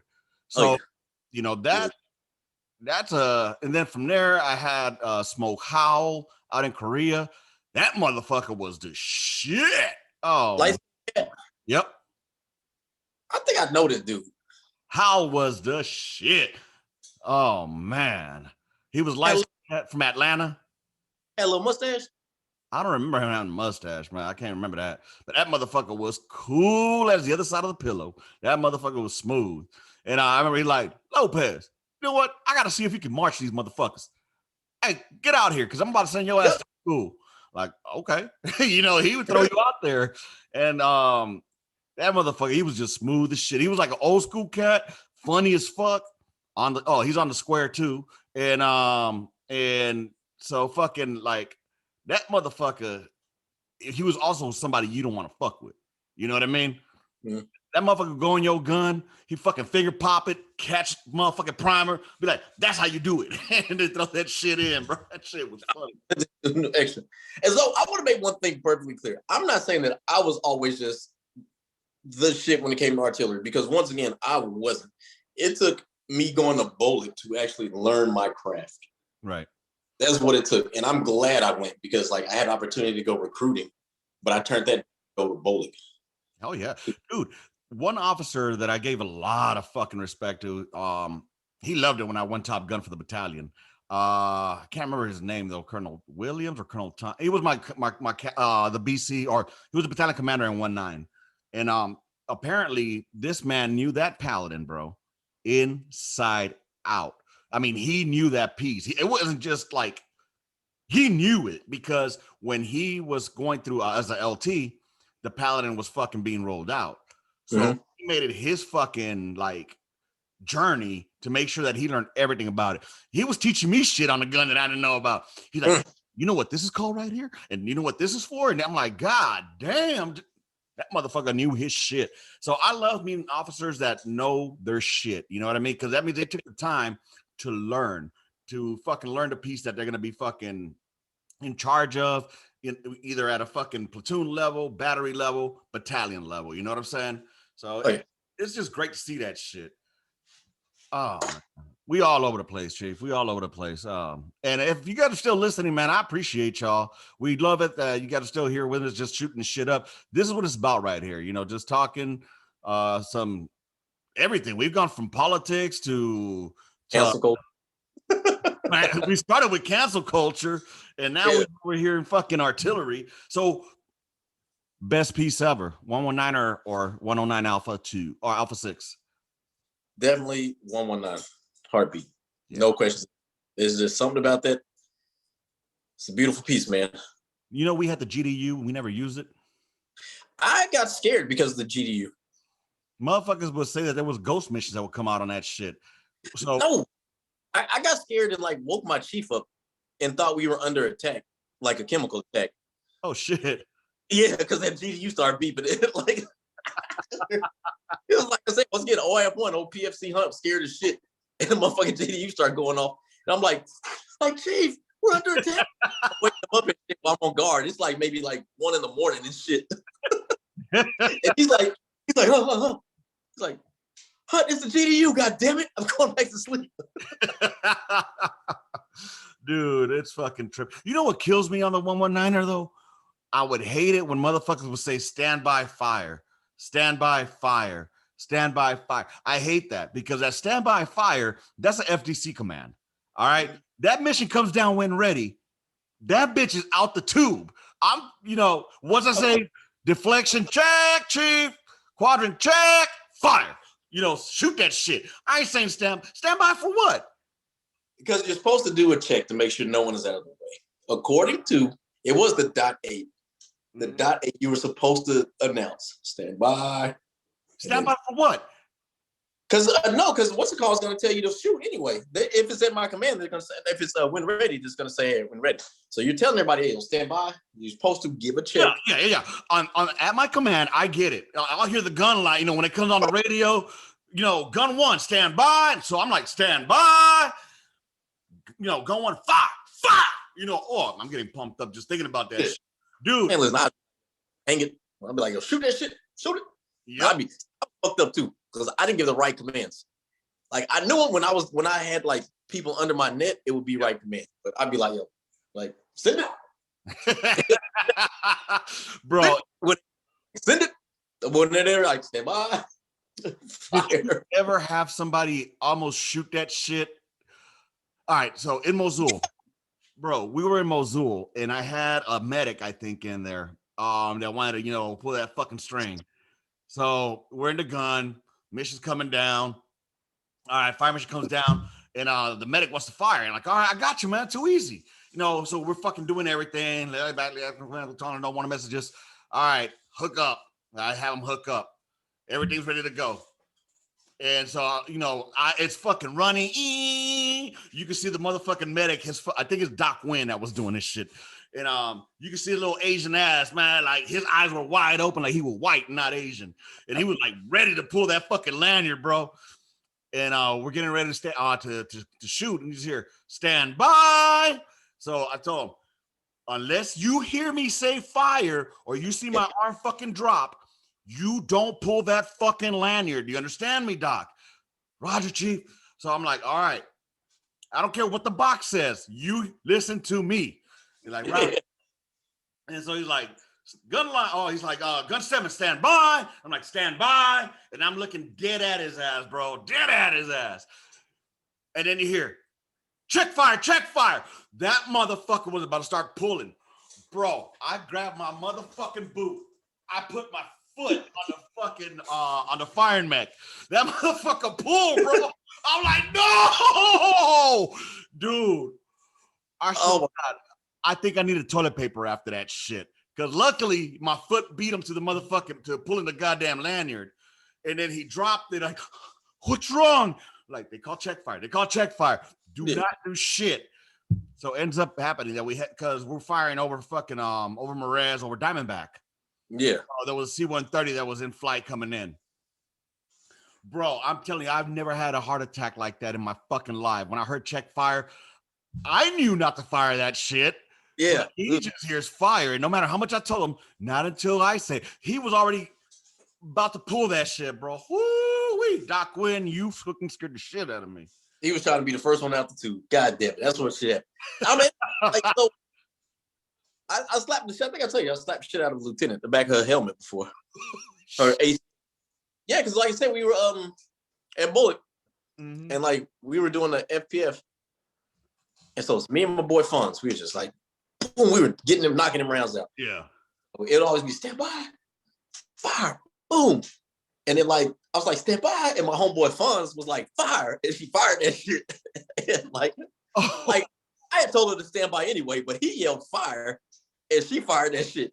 And it was like, boom. And it's like, without hesitation, I was like, did you hear me say shit? She's like, I heard fire. I was like, it wasn't me, it was him. I was like, it's safe, but goddamn it, listen to me. Exactly. Dude, oh my God. It was, she didn't give a fuck. Like, she knew, she was like, okay, I fucked up. Bro, did you guys ever fire looms? Yeah, all the time. Did you ever count to make sure that you see that spark? Okay, I was that guy. I was, once I put the time in, all right, verified, fire, boom. It's out the tube. I start counting 1, 2, 3. Bro, I would get scared when I didn't see that spark. I'm like, oh, fuck, Dark Star. Oh, fuck, Dark Star. Oh, hey, Dark Star. Hey, bad round. Yeah, right. No, man. Once I would see that spark, no, okay, we're good. We're good. No, man, I didn't. I was like, fuck it, man, we fired. I was like, hey, Dark Star. Yeah, well, like all my shit was right. It's dark. What you want me to do? Hey, we firing rounds from 1970. All right, so I don't know if these motherfuckers are still good. Yeah, like, man, fuck it. Hey, right or wrong, it's gone. Hey, yep. Whole show. Hey, who's gonna go find it? Who's gonna go look for it? Nah, dude. Another one. I once got called out. I've shared this story here a couple of times before. Brown, if you're listening to this, I'm sure you remember because you always bring it up. They were my FDC. It was Sergeant Tedder and Sergeant Brown. And fucking fire mission came down. We're firing Willie Pete. And oh my fucking gunner. Rodriguez, if you're listening to this, it was your fault, fucker. So fucking we're getting it all fused up. And fucking the chief, Sergeant Tedder, he was good at what he did, bro. So like every fucking 5 seconds, gun 7 status. Gun 7 status. And I'm like, Roger, we're getting around it. We're getting it in. But what it was Rodriguez, my gunner at the time. He's like, there's a spring inside of the fucking inside of the round. Like, oh my God. Anyways, so we start fusing it up. He's putting it in there. We get it on the round. We get it on the rack, and I just hear gun 7 status. And I'm like, Roger, not ready. So we're ramming, and I hear the thump. We get the fucking charge in there. Gun 7, you're out. Bro, all you hear is, fuck that. Fire. Boom. All I hear was like, after the fucking rounds completed the mission, Gun 7, FTC track now. Oh, fuck. I go up there, man. I have never in my life have a staff sergeant went to parade rest for another staff sergeant. But I did. Bro, Tedder was chewing my ass off, dude, because the colonel was in the track with him when he called me out. Oh, yeah. Damn. God damn it. If I call you out, you're out the fucking mission. You understand that? Bro, I had never been. We're talking about a Korean motherfucking dude. Tedder, all right? I swear to God, I'm like at parade rest for like, fuck, I fucked up, dude. I fucked up. Now like Roger Sartetta, hey, my bad, bro. It's just in my mind, that shit was already seated. I had the fucking charge in there. I'm not about to fucking get a bell rammer out here. You know what I'm saying? Yeah, punch that. we ain't doing that. Boom. Oh man. We laughed about it afterwards, obviously. But yo, just for y'all Chiefs out there, if your FTC guy calls you out the fight, just be out the fight, bro. Unless you want to get Yes. your ass chewed, because the Colonel might be in that track. So I need to get my homeboy Chris Tipton. He's an FTC cat, very extremely knowledgeable. I need to get him on this show, man. Tipton, I think I was with him in 277 up there in fucking Carson. Yep, because he was a Carson. The old Tipton. So you know Lavelle too, huh? I'm not sure. Nicholas Lavelle. Sounds familiar. I don't know if he was probably an Yeah, Alpha Battery. You know who you need to get on the show? Who? Somebody that was with you at Carson. Damn, what is his name? Start with a G. What the fuck is this dude's name? Is it what I think it is?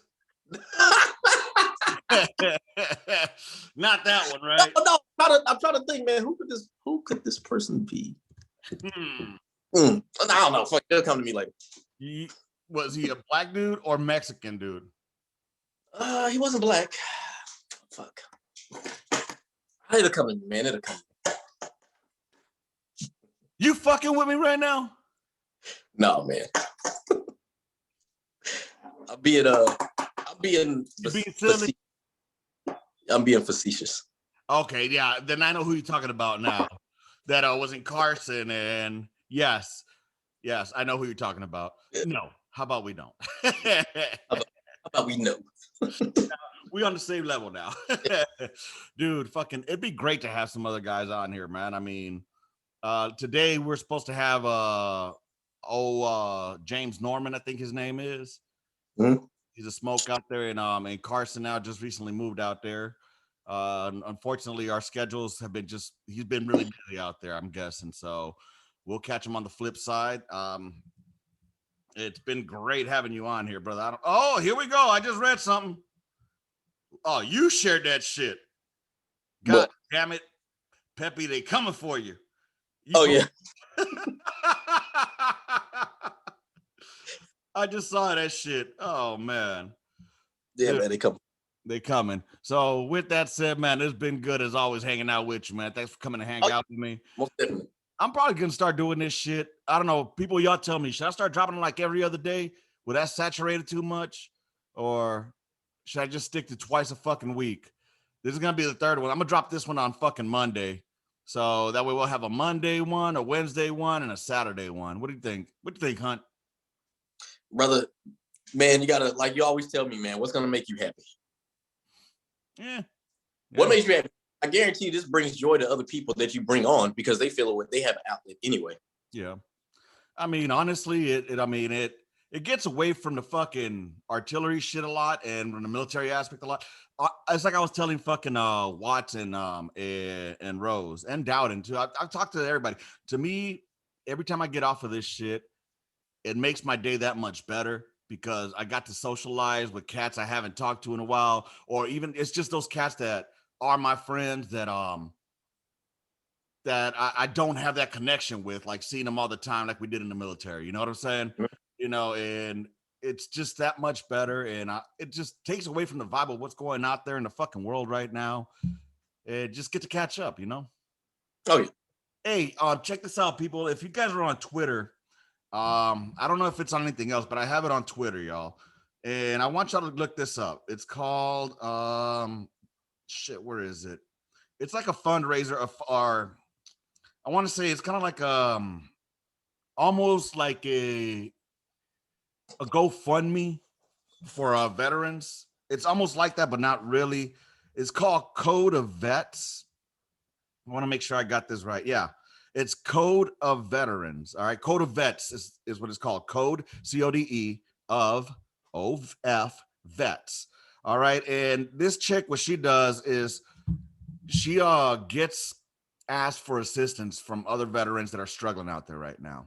All right, and it's not like these veterans are asking for like an extreme amount of fucking money, not like 5,000, 10,000 or anything like that. It's just veterans that are having a hard fucking time out there, whether it's paying a light bill paying their fucking mortgage for the month or utilities or just to help them out, you know, get on their feet. So check them out on Twitter. I don't know if she has a Facebook or an IG, but I just think that what she's doing is really fucking cool. Like for example, I'm seeing this one right here, Coda Vets. Let's keep the lights on and water turned on for this vet mom of 3 kids. You know what I'm saying? And they were able to raise $1,160 for her. You know what I mean? It's a legit fucking thing. So go on and check them out if you're on Twitter and if wherever else it is. If you can help out, you know, because we call ourselves a brotherhood. Let's live it up. You know, let's be about it. Let's not just talk about it. All right. Other than that, man, what's your TikTok? Some motherfuckers can go check you out and make them laugh. I changed it to like Virgo King or the Virgo King or some shit. I can't remember what I changed it to, but hey, Virgo's in this bitch, man. We run this shit. What goes into where? Virgos. We in this bitch. Sagittarius, baby, all the way. That man, no one likes y'all. I don't know what the fuck it is. Like fucking. So I like had this bad, and I don't know. I don't think it was bad, but just like with not cancers, but Geminis. And then I realized that my baby's a Gemini, and I'm like, oh my god. Yeah, she's Geminis are something special, man. My wife is a Gemini.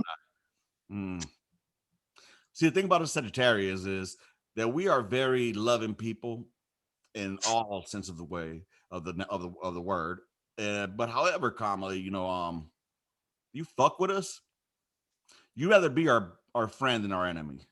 Yeah, but you know what? I don't mind any sign. The only sign that I really do not like, motherfucking Capricorns. I was thinking Capricorn as soon as you said that, bro. And what's crazy is because I'm apparently like we're both we're earth signs, and I'm compatible with Capricorn, but I will never ever in my life talk to another Capricorn again. Won't fuck with a Capricorn. Won't do it. Can't do it. Same here. My ex-wife, Capricorn. And yep, birthday December 28th. 1, I will never fuck with a Capricorn. 2, I will never, ever, ever, ever, ever, ever, if I'm ever single again, mess with a woman whose name is Melissa. Never in my life. Now, Taurus, I will fuck with a Taurus. Taurus, like that was like probably the best relationship that I was in, is a Taurus. And like out of everybody that apparently that Virgos are compatible with, Taurus and Virgos are completely 100% compatible with all the aspects of like being in a relationship. Mm-hmm. Like that, like I don't know what it was about this one particular woman, but like that was like perfect. It was probably could have been the perfect. Things would have turned out better. It was probably her booty. Huh? Probably the booty. That's probably what it was. Yeah. No, but she was down there person. We're still like friends right now. We're still friends. Damn, bro. Did we go 2 hours? Probably so, man. Shit. Wait, let me see what time did I send out that fucking invite. Because, I mean, shit, I could keep on going all day with this shit. We should have just gone live. Yeah. Shit. Let me see. Hold on. Before we disconnect here. Yep. It's been 2 hours, bro. Because I sent them, I'll shoot you the link at 11:13-ish. God damn. Yeah. Oh my God. Hey, if you guys are still listening to this, I appreciate y'all, man. I hope you guys had a good time here on the Gunline. We went and hung out with the homeboy Lee Hunt under his net. But then now I'm fucking taking away from fucking Warriors. This fucking we went to hang out with. We walked down the Gunline and went to fucking Lee's gun. So 1-4, huh? Too easy. Hey, man, it's been a pleasure as always. Dude, it's always a fun time to hang out here with you.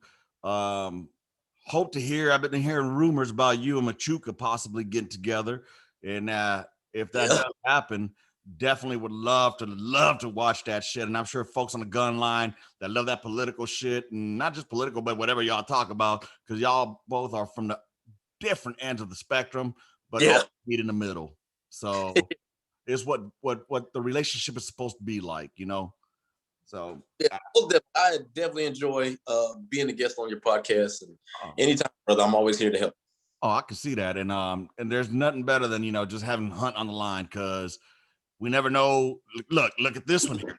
We went from motherfucking cancel culture to Gunline to stories to fucking Sagittarius and fucking Libras and fucking horoscopes. You know what I'm saying? So you get Dumbass. out here. So yeah, man, I appreciate you being on here. Let me go ahead and get this rolled out and completed. It'll be dropping off here tomorrow. I'll drop it tomorrow morning or some. Oh no, Monday. I said what? Tomorrow Monday or today? What day is today? Yeah, tomorrow's Monday, man. Today's Sunday. Oh fuck, dude! I have no idea what day is what anymore, man. So, dude, check your stocks if you're out there. When you get your Biden bucks, you know what? Just looking to invest in some money, man. You know, don't go spending it. Honestly, I'm looking this Monday to go ahead and start putting money in Walmart, Target, and anybody that sells rims because I know there's gonna be folks out there buying that shit. Best Buy. Go put some money in Best Buy too. Hell yeah. You know, because there's folks out there that no matter how much money they get, rather than fucking be responsible about it, they're gonna go do something stupid. And you know, the economy loves it, but you're in debt. In Remington, Glock, Smith & Wesson, anything to do with guns, invest in that. Because once they get their Biden bucks, they're finna go buy guns and ammo. Oh yeah. Smith & Wesson has a ticker for trading, and also Ruger, I believe, has one. So definitely buy some Smith & Wesson stocks. Okay, not a financial advisor. Please do not go ahead. Anything you do is on you. This is not advice. This is just entertainment. All right, I'm not getting fucking sued. Line. Huh? The financial source. You're like the finance for the gun line. Right? The very financial. Bro, I was thinking about buying some Raytheon just because since we're going to war here soon, since Biden's in, you know, we're gonna be going to war here soon. Yeah, you know they just hit us again, right? I don't know. We'll talk about that later, man, because we keep kind of like going off. Fuck, man, shit. If people want to listen, they're gonna listen. Apparently, like whoever Iran hit us not too many days ago. So yeah, man, like listen, I'm all about it. It's tit for tat. Y'all want to do this? We can send some shit over there in a heartbeat where we don't necessarily have to put boots on ground and put people's lives in danger. We have the technology. We have all this shit that we can be like, okay, fuck it. What's the point of having a B-2 if we're not even going to use the motherfucker? If it's going to look pretty. This thing has radar defeating technology. Send that B-2 in the air and drop bombs over Baghdad. Like, fuck it. You know what I'm saying? Send that motherfucker in there, drop them shits. Stankonia, baby. If you don't want to do that, we have how many fucking warships and submarines out there in the Mediterranean? Send them fucking cruise missiles. They're there. Send them shits. Please do, because I got money in oil stocks. And it's gonna go up, baby. Hey, bro, I'm about to start buying some AMC now that is dipping again because now that Texas is opening and the country's gonna open, dude. I'm sure that people are gonna start. What is it? You know what it's sitting at right now? I think it was like an 8. Oh, it's not bad. Motherfuckers, it's because look, man, all these Reddit. Well, you know what? That's another story. I'm not a financial advisor. I'm new in the game, and I've lost money more than I've made. So right now, I'll tell you. I'll give you one thing. All right, we'll say one thing. Which stocks don't follow the hype? All right, because just as soon as it goes up, it's gonna fucking pop and come right back down. You know what I'm saying? So do not buy into the hype. I bought into the hype. I lost some money, and I'm trying to make it back up now by investing, not trading, investing in shit that I think is long term, not something that's gonna get rich quick, like these motherfuckers did with GameStop. That shit that happened with GameStop, it's a one fucking in a lifetime. Yeah. You know? Oh, Lopez Mutual over here. The Wolf of San Antonio, baby. You said that shit. Yeah. So yeah, man. Hey, once again, it's been a pleasure. Look at this shit. This is Gunline Speak, baby. This is Lopez and Hunt signing off for the day. I hope y'all having a great weekend out there. It's beautiful out in San Antonio. If you haven't done so already, just hit a fucking like button on this bitch. Like Hunt said, hey, hit us up with some stories y'all want that you guys have want to throw in anonymously, and we'll tell them on here. I'm not the greatest reader, but I can do some reading. I'm gonna let as long as it's legible and you put punctuations, because I'm like Ron Burgundy when it comes to reading shit. You know, I'm Ron Burgundy. So- all right, y'all. As always, thanks. It's always great having Hunt on here, man. So thanks for being here. I just said thank you, brother. I really appreciate it, man. Oh man, it's always great. You know, one of us gets to drink, one of us gets to smoke, and Yeah. now you go enjoy the rest of your weekend, brother, and be easy out there. And I'm sure Alrighty. you'll be waiting for your Biden bucks too. Yeah, man. I need to go buy some Jordans, I guess. I don't fucking know. You know what's funny is I put on this one page that I'm on, I put, look, everybody's getting Biden bucks, buy money in Nikes, put money in guns, put money in TVs.